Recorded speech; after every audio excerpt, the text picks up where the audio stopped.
officially received anything from the mayor. That was the city's Human Resources Director, Steve Vieira. Last night, 6 Investigates told you about Douglas's relationship with Mayor Dan Mcqueen. They both share a home address, which raises questions about whether they live together. If true, that could be a violation of the city's nepotism policy, which is meant to prevent favoritism. We tried to speak to Douglas and McQueen about this. Neither responded.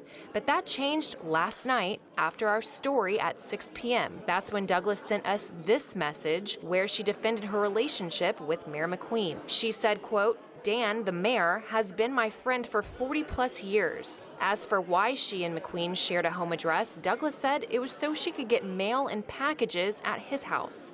Steve Vieira told Chris 6 that when the city hired Douglas for the chief of staff job, Douglas didn't disclose that she and the mayor shared an address.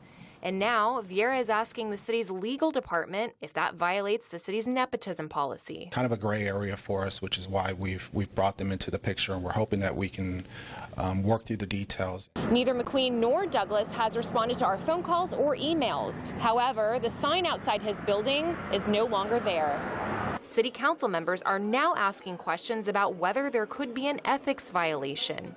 The concern is about McQueen's claims that he has an engineering degree. Last night, 6 Investigates told you that although Dan McQueen has claimed an engineering degree from Florida State University, we found no record of it. Councilwoman Carolyn Vaughn said McQueen needs to answer the questions. I think that citizens deserve that. They deserve answers. I'm not accusing him of anything. I'm just saying he needs to answer the questions so we can go forward. We'll update you once we hear more. Jessica Savage, 6 Investigates. City council members, meantime, are trying to move forward after the sudden shakeup involving Mayor Dan McQueen. Our team coverage continues with Chris 6 News reporter Priscilla Torres. She joins us now live from City Hall. So, Priscilla, what are council members now saying about this McQueen situation? Well, Drew, words like disappointment and embarrassment, those are just a few of the words council members have used to describe the issue involving the mayor. But regardless of how they feel, they can all agree on one thing: they need to focus on key city issues. Well, I'm a little disappointed. I mean, everybody's talking about it, and to me, it's a little embarrassing for our city. We have a lot of projects that need to be, considered, and this just kind of puts a halt. And it's very disappointing. And that's city business.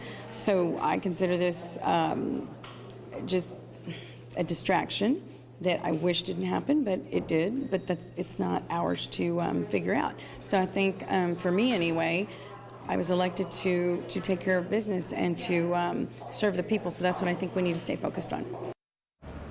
Now, with the mayor out today, Mayor Pro Tem is Councilwoman Carolyn Vaughn.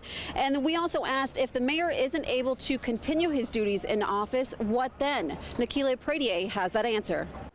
Thanks, Priscilla. And if that happened anytime soon, it turns out not only would another council member be called into action, but so would you, the voters. According to the city charter, if the mayor's office is vacated, the at-large council member who received the most votes in the last regular election would immediately become the mayor. That person is Joe McComb. However, if there is still more than 1 year left in that term, a special election would also be called to choose a new mayor. Now, we asked McComb about that scenario today. He said he is well aware of this rule, but said it was too early to address it. McComb says council members will cross that bridge if or when they get to it, and right now he says his focus is on getting back to city business.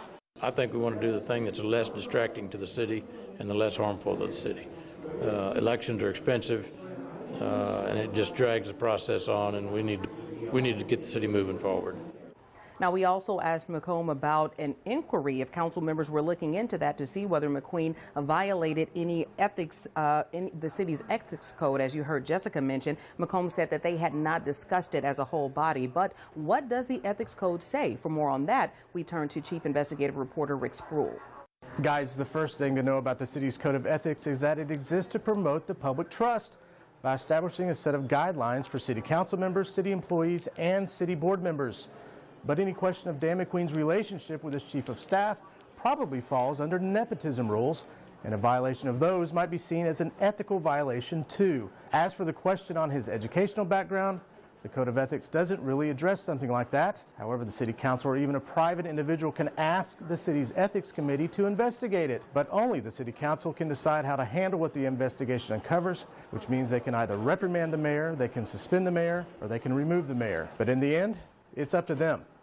Rick Spruill, 6 Investigates. And Rick, the council can also decide to take no action regarding McQueen. As we continue to follow the developments on Dan McQueen, you can find all of our coverage on our website, and that's christv.com.